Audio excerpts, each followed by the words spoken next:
This was running up to here at the back, and I found it, and it was snapped. Look at this.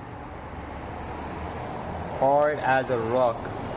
Completely finished. Okay, so what I did was that I got a new one. I used some zip ties to make sure it's extra secure. Run it from here, from underneath here, took it all with here. Use this extension which has extreme vacuum, and I zip tied it there.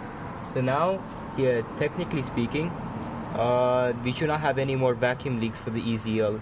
That means the car should fire at all 8 banks if the EZL is still good.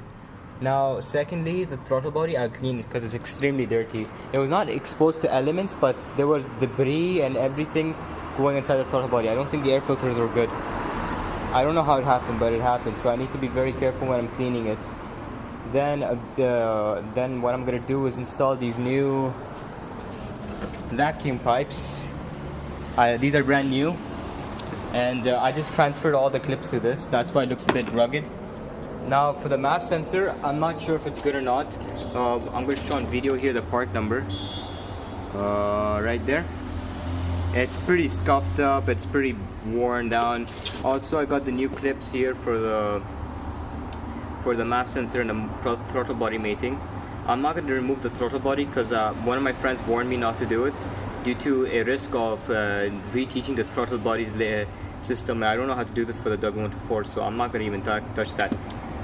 But I will check the vacuum again tomorrow because one of the clamps I used as zip ties, and I think zip ties were not sufficient.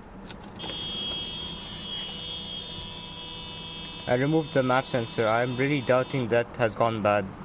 I really doubt it went bad.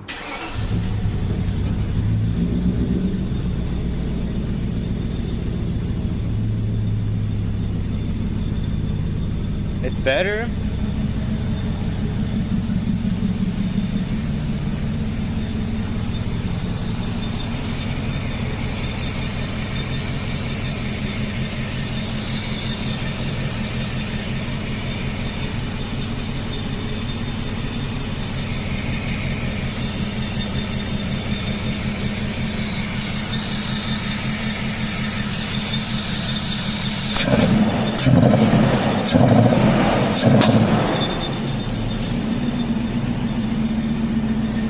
That was backfire.